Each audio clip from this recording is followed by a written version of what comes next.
मित्रों, हमारे सनातन या फिर हिंदू धर्म में ज्यादातर देवी देवताओं का संबंध भारत के ही अलग अलग प्रांतों से दिखाया जाता है।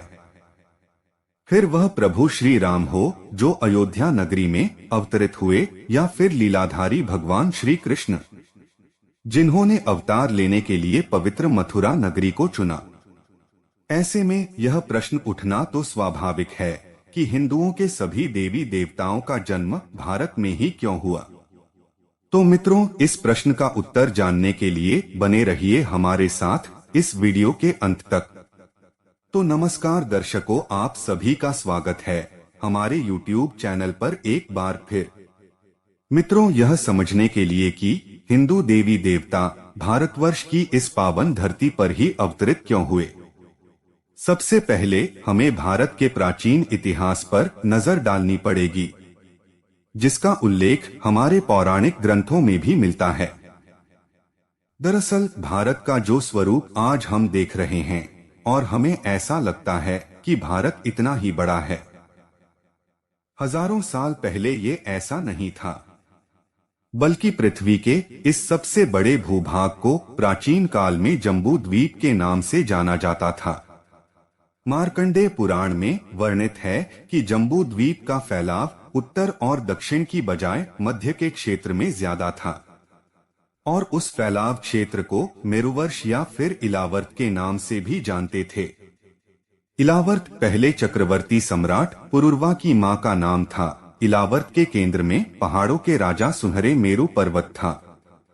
मेरु शिखर पर भगवान ब्रह्मा का विशाल नगर है जो ब्रह्मपुरी के नाम से विख्यात रहा। ब्रह्मपुरी के आसपास 8 और भी शहर बताए गए, जिसमें से एक भगवान इंद्र का और 7 दूसरे देवी देवताओं के बताए गए हैं। मित्रों, इसी संदर्भ में हमें एक और मत त्रेता युग से जुड़ा हुआ भी मिलता है, जिसमें यह उल्लेख है कि भगवान राम के काल के हजारों वर्ष पहले प्रथम मनु स्वयंभू मनु के पौत्र और प्रियव्रत के पुत्र ने इस भारतवर्ष को बसाया था, पर तब इसका नाम कुछ और था। जो मित्रों यह सोचते हैं कि प्रभु राम के अनुज भरत के नाम पर हमारे देश का नाम भारतवर्ष पड़ा, उनको बता दे कि इसके पीछे भी हमें अलग अलग मत अपने धर्म ग्रंथों में मिलते हैं।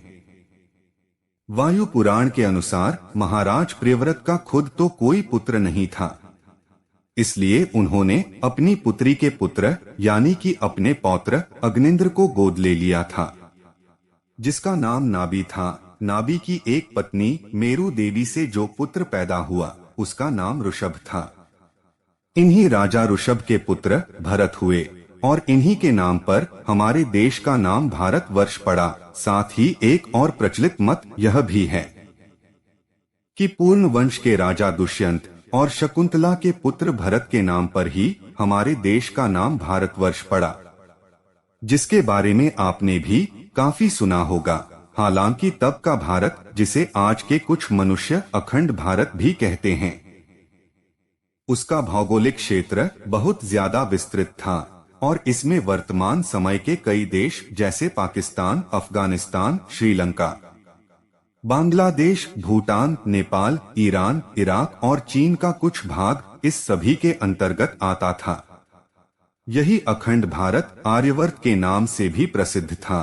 और मित्रों, ऐसा नहीं है कि हिंदू मंदिर सिर्फ भारत में ही देखने को मिलते हैं। दुनिया के कई देश है जहां प्राचीन मंदिर के प्रमाण मिलते हैं, और ऐसी कई जगह है जहां आज भी सनातन रीति रिवाज से पूजा पाठ होता है। थाईलैंड के राज परिवार पर सदियों से हिंदू धर्म का गहरा प्रभाव रहा है। वहां के लोग यहां तक मानते हैं कि थाईलैंड के राजा भगवान विष्णु के ही अवतार है। सनातन भावना का सम्मान करते हुए थाईलैंड का राष्ट्रीय प्रतीक भी गरुड़ रखा गया है। इंडोनेशिया के जावा में प्रम्बानन मंदिर प्राचीन जावा का सबसे विशाल हिंदू मंदिर है। यह मंदिर खास तौर पर ब्रह्मा, विष्णु और महेश को समर्पित है। इस मंदिर को यूनेस्को ने विश्व धरोहर की सूची में भी शामिल किया है। मंदिर में त्रिदेवों के साथ ही उनके वाहनों के भी मंदिर मिलते हैं, पर ऐसा माना जाता है कि इस मंदिर का निर्माण 9वीं सदी के आसपास हुआ था।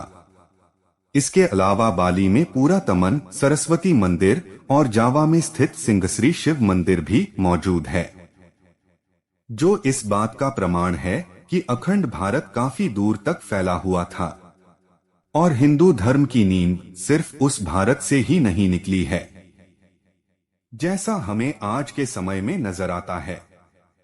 मित्रों, मेक्सिको तक में एक खुदाई के दौरान भगवान गणेश और मां लक्ष्मी की प्राचीन प्रतिमाएं मिली थी।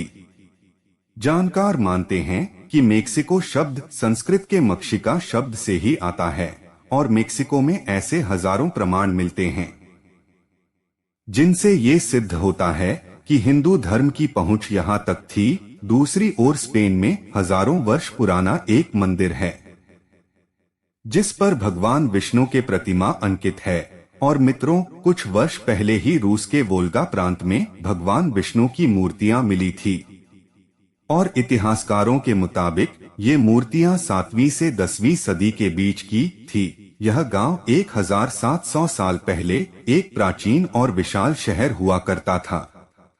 सन 2007 में यहां से मूर्तियां पाई गई थी। 7 वर्षों से उत्खनन कर रहे समूह के डॉक्टर कोजविनका का कहना है कि मूर्ति के साथ ही अब तक किए गए उत्खनन में उन्हें प्राचीन सिक्के, पदक, अंगूठियां और शस्त्र भी मिले हैं। कंबोडिया में भी बड़ी संख्या में हिंदू और बौद्ध मंदिर देखने को मिलते हैं, जिस बात का जीता जाता उदाहरण है कि कभी यहाँ भी हिंदू धर्म अपने चरम पर था। यह भी माना जाता है कि पहली सदी में कोडिन नामक एक ब्राह्मण ने हिंद चीन में हिंदू राज्य की स्थापना की थी और इन्हीं के नाम पर कंबोडिया बना। हालांकि कंबोडिया की प्राचीन दंत कथाओं के अनुसार इस उपनिवेश की नींव आर्य देश के राजा कंबू स्वयंभू ने डाली थी, जो एक बहुत बड़े शिव भक्त थे। तो मित्रों, उम्मीद है कि आप समझ पाए होंगे कि प्राचीन काल में सनातन धर्म की जड़ें पूरी दुनिया तक फैली हुई थी और चूंकि आज के समय में हमारा धर्म भारतवर्ष में सबसे ज्यादा केंद्रित है, इसलिए हमें जो दंत कथाएं सुनने को मिलती है, अपने आसपास की ही सुनने को ज्यादा मिलती है। सच तो यह है, कालांतर में जम्मू द्वीप के खंडित होने के कारण नए नए देश बनते गए और भारत सिमटकर पहले से काफी छोटा रह गया। उम्मीद करते हैं आपको हमारी आज की यह प्रस्तुति पसंद आई होगी। आज की प्रस्तुति में बस इतना ही।